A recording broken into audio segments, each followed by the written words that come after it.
เคยคิดไว้ไหมครับว่าถ้าหากเราต้องการให้ AI ฝึกขับรถยนต์ด้วยตัวเองเราควรจะต้องให้ AI ฝึกยังไง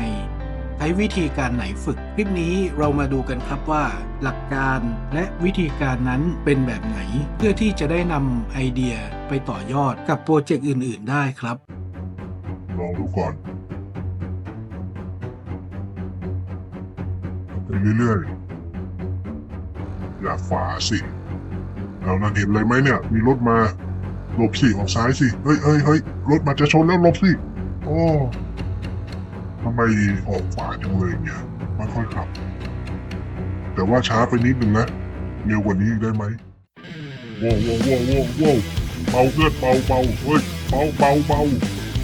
เฮ้ยใจเย็นเบาเฮ้ยอะไรเนี่ยเบาทนได้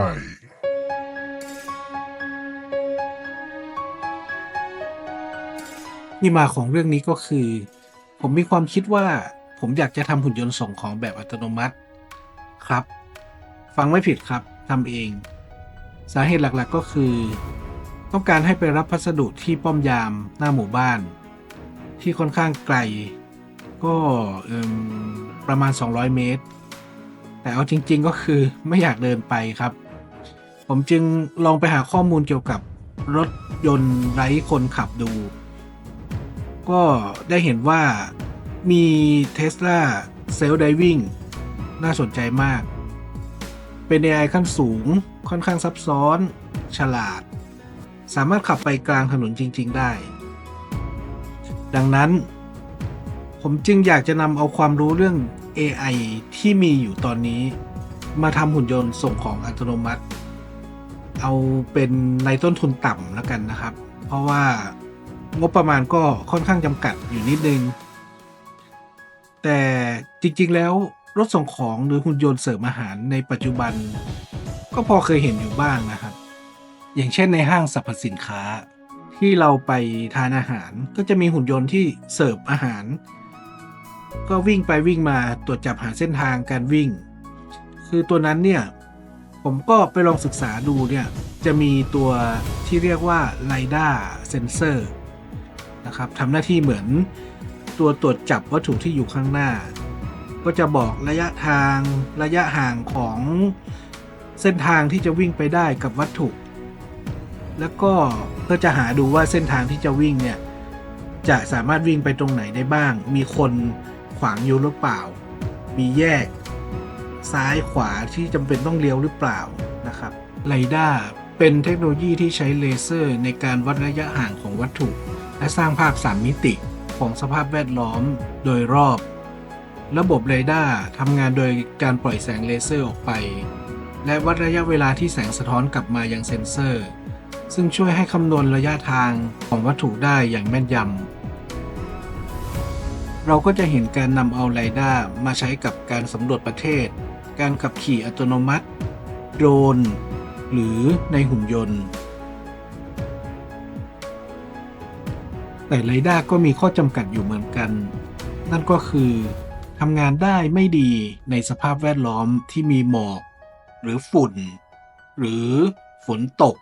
หรือแม้กระทั่งหิมะตกเรดาร์ก็จะไม่สามารถทำงานได้อย่างมีประสิทธิภาพ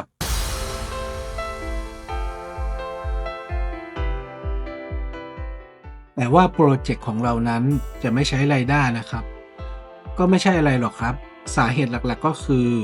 ราคาต้นทุนสูงเกินไปดังนั้นเราจึงจะใช้กล้องเว็บแคมทั่วๆไปนี่แหละครับ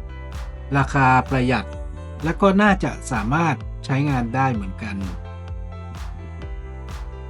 ผมจึงลองไปศึกษาไอเดียและแนวคิดจากเว็บไซต์หลายๆที่ไม่ว่าจะเป็นใน GitHub หรือใน YouTube ก็ปรากฏว่าไม่มีใครสอนเลยครับว่าจะเอา AI ไปขับรถด้วยกล้องได้ยังไงอยากจะได้ประมาณไม่ซับซ้อนมากเอาที่พอจะสามารถใช้ AI ง่ายๆได้ก็จะมีใน YouTube ใช้ Object Detection อ่านขอบสนามแต่รถที่เขาวิ่งเนี่ยเป็นสนามเด็กเล่นก็ไม่ตรงกับที่คิดเอาไว้นะแล้วหุ่นยนต์ส่งของจะรู้จักถนนได้ยังไงผ ผมก็ลองไปหาข้อมูลก็ไปเจอโปรเจกต์ที่น่าสนใจเขาใช้เทคนิคของ OpenCV มองหาขอบถนนผมก็เอามาลองทดสอบ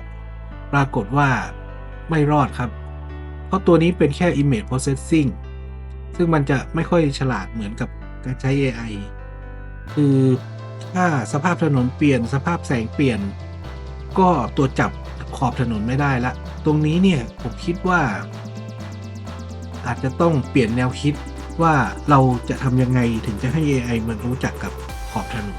แล้วถ้าเราจะเอาถนนจริงเนี่ยมาให้ AI เรียนรู้เนี่ยแล้วเราจะไปหารูปถนนมาจากไหนเยอะแยะเราต้องเอากล้องติดหน้ารถเราแล้วก็ขับวิ่งไปเก็บรูปภาพถนนจริงแบบนั้นหรือเปล่าแต่เคยเห็นอยู่เหมือนกันนะว่าเขาจะทำเป็นซิมูเลชันรถยนต์ขับเคลื่อนอัตโนมัติเขาจะมีโปรแกรมจำลองสภาพถนนที่เป็น Open Source ที่เห็นก็คือจะเป็นโปรแกรมที่ชื่อว่า Kara แต่ผมคิดว่าก็ยังไม่ตอบโจทย์กับที่คิดเอาไว้เพราะตัว Kara เนี่ยเคยเข้าไปส่องดูแล้วมัน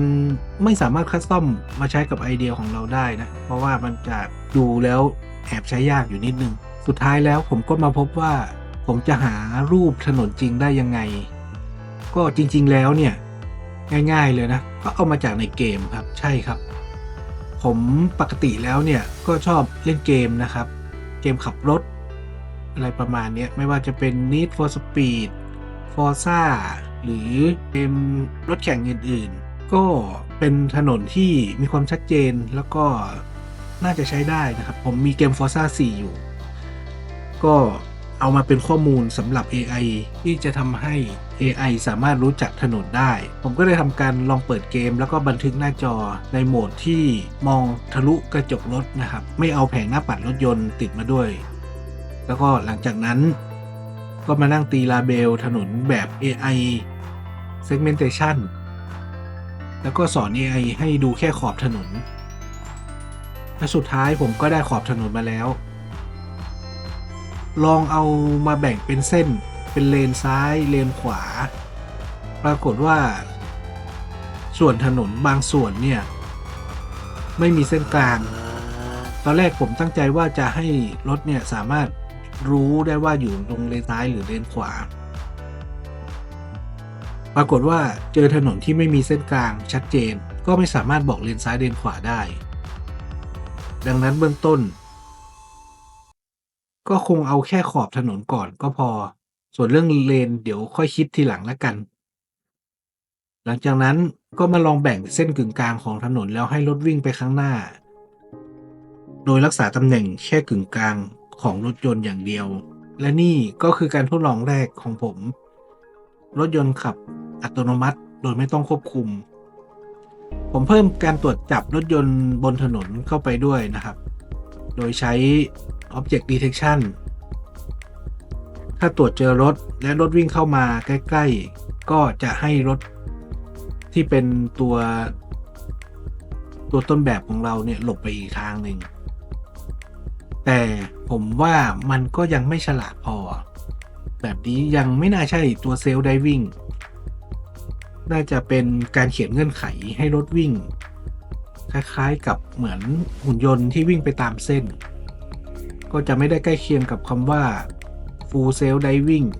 ที่ Tesla เขาใช้น่าจะยังห่างไกลกันอีกมากแต่เอาเป็นว่าเบื้องต้นเราให้ AI มาช่วยบังคับขยับซ้ายขยับขวาแทนการใส่ลอจิกก่อนละกันว่าถ้าเจอถนนมีการเลี้ยวอะไรมากมายอะไรเงี้ยหรือว่าจะต้องล็อกรถไว้กลางถนนเราเอา AI มาลองฝึกดูก่อนผมก็มาย้อนกลับดูผมย้อนกลับมานึกถึงวัตถุประสงค์หลังว่าอยากจะทำหุ่นยนต์ส่งของอัตโนมัตินั่นหมายความว่า AI ที่ใส่เข้าไปในหุ่นยนต์นั้นไม่ควรเป็น AI ขั้นสูงเกินไปนะครับเพราะว่าถ้าจะทำฮาร์ดแวร์ที่สามารถรันได้การใส่ Object Detection เพื่อที่จะดูขอบถนนเข้าไปเนี่ยมันก็น่าจะใช้ฮาร์ดแวร์ไประดับหนึ่งละแต่ถ้าจะใส่ตัว AI ที่มีความฉลาดมากเข้าไปอีกตัวหนึ่งตัว performance ของฮาร์ดแวร์ก็จะมากเกินไป ถ้าอย่างนั้นก็ต้องหาฮาร์ดแวร์ที่ทำงานไม่หนักมาก และแบตเตอรี่ที่ใช้ด้วยต้องคำนึงตรงนี้ด้วย ว่าจะไม่ถูกตัว AI ดึงไปใช้งานมากเกินไป ดังนั้นเบื้องต้นผมจะลองใช้ Neat AI เข้ามาก่อน จะเอานำมาช่วยลดภาระของฮาร์ดแวร์จากส่วนนี้ก่อน ผมจึงลองหาข้อมูลเพิ่มเติม ดูว่ามีใครบ้างนำเอา Neat มาขับรถ ก็พอเจอข้อมูลทั้งใน GitHub และก็ทั้งใน YouTube จะเป็นการสอนวิธีการฝึก Neat เสียส่วนใหญ่ ซึ่งไม่ค่อยตรงกับที่ต้องการ ก็จะมีใกล้เคียงหน่อยก็คือตัวนี้จะเป็นการสุ่มถนนแล้วใช้เซ็นเซอร์ที่เป็นเซ็นเซอร์สมมุตินะครับสร้างขึ้นมาเพื่อตรวจจับขอบถนน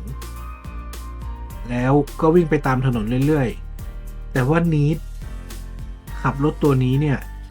ใช้เซ็นเซอร์รอบตัวซึ่งสาเหตุที่สามารถใช้เซ็นเซอร์รอบตัวได้เนื่องมาจากว่า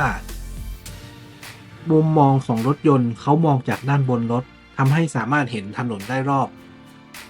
แล้วก็เซ็นเซอร์สามารถวางได้รอบคันรถแต่ถ้าเราจะประยุกต์ใช้กับกล้องก็คงต้องติดกล้องรอบคันหรือเปล่าผมไม่อยากใช้กล้องเยอะก็เลยคิดว่าน่าจะลองตัดเซ็นเซอร์ออกเหลือแค่เพียง5ตัวก็น่าจะเพียงพอและแล้วผลการตัดเซ็นเซอร์ที่เหลือเพียง5ตัวก็เป็นแบบนี้จากนั้นผมก็เลยมาออกแบบNeatให้มาลองขับรถที่ได้ข้อมูลจากถนนในเกม Forza ดูเพื่อให้ใกล้เคียงกับการนำNeatไปใช้ขับรถในเกมผมทำการใส่รูปรถเข้าไปเองก่อนนะครับ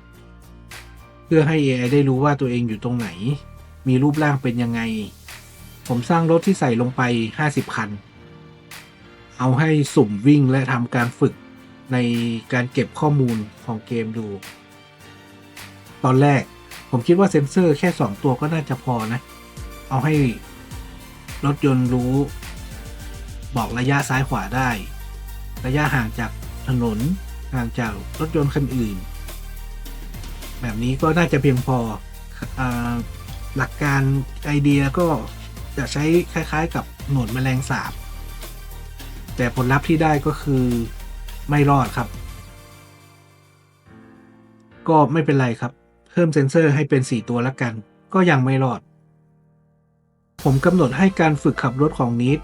จะจบลงก็ต่อเมื่อมีการชนขอบถนนและการชนรถคันข้างหน้าพยายามฝึกให้Neatฉลาดมากที่สุดเจอสถานการณ์ในรูปแบบของถนนที่หลากหลายโอเคสุดท้ายก็เพิ่มให้เป็น9ตัวเลยใส่ให้เยอะๆไว้ก่อนเพื่อที่จะได้รู้สถานะและก็ตรวจจับขอบถนนได้อย่างละเอียดและผลที่ได้Neatก็จะสามารถทำคะแนนได้ดีที่สุดผมปล่อยให้Neatฝึกเลยฝึกไปประมาณ1อาทิตย์ดูว่าNeatจะเป็นยังไงบ้างแล้วก็ดูเหมือนว่าNeatจะปรับตัวเข้ากับความเร็วของวิดีโอที่ได้มาจากเกม Forza จากนั้นผมก็ลองเอาตัว Base Genome มาใช้งานซึ่งคิดว่าฝึกสำเร็จแล้วเพราะว่าสังเกตแล้วNeatขับได้ดีขึ้นได้คะแนนเยอะแล้วก็ไม่ชนเลยเอามาลองขับในวิดีโอก่อนดูว่าขับได้ไหมผลลัพธ์ที่ได้นะครับก็คือตัวNeatสามารถขับคือผมเตรียมวิดีโอความยาวประมาณ1.5 ชั่วโมง3วิดีโอเอามาสลับสุ่มต่อกันเป็นวิดีโอที่บันทึกมาจากถนนในเกม Forza นี่แหละครับNeatก็สามารถผ่านการทดสอบนี้ได้ก็คิดว่าน่าจะนำวิธีการนี้ไปใช้งานได้ผมมีการทดลองนำเอา AI อีกตัวหนึ่งชื่อว่า PPO มาฝึกขับรถด้วยนะครับผลที่ได้ก็คือ PPO เก่งมากในรอบแรกๆก็เข้าใจกลยุทธ์และสามารถขับไปได้ไกลมากๆเลยแต่ว่าปัญหาฮาร์ดแวร์ของคอมพิวเตอร์ไม่ไหวนะครับ PPO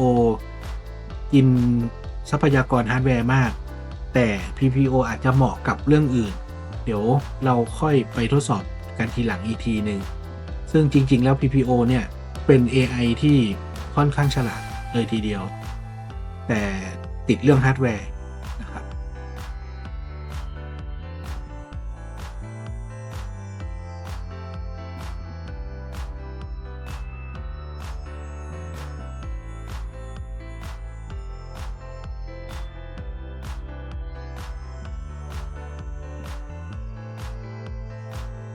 ตอนนี้ก็เหลือแค่ว่าเราจะเอาไอเดียเนี่ยไปใช้กับหุ่นยนต์ส่งของแบบอัตโนมัติได้ยังไง ก็เดี๋ยวเอาไว้รอดูกันตอนต่อไปนะครับ หลังจากนั้นผมก็ลองเอาตัวที่ฝึกจากวิดีโอเนี่ยครับมาลองขับรถในเกม Forza จริงๆ ก็ผลก็คืออย่างที่เห็นตอนต้นคลิปอะครับ ยังไม่ไหวครับ ข้อมูลการสตรีมหน้าจอของเกม เพื่อที่จะมาให้ AI ตัดสินใจในส่วนของ Input และก็ให้ตัวนี้สั่งแอคชั่นออกไปที่เกมเหมือนเดิมเนี่ย มันไม่ทันมันแหลกครับ คือกว่าจะ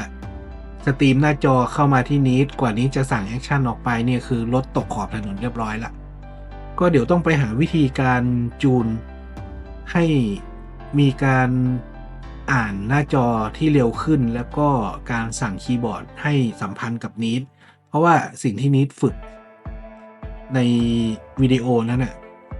นีดเวลาตัดสินใจจะเลี้ยวซ้ายเลี้ยวขวาเนี่ยรถที่เราใส่เป็นภาพซิมูเลตเนี่ยทำงานได้ตามที่นีดคิดเอาไว้คือมันเร็วพอที่จะสามารถขยับรถได้แต่ถ้าเป็นคีย์บอร์ดเนี่ยยังไม่ทันนะครับก็เอาเป็นว่าในการทดสอบเกมเนี่ยก็เดี๋ยวติดไว้ก่อน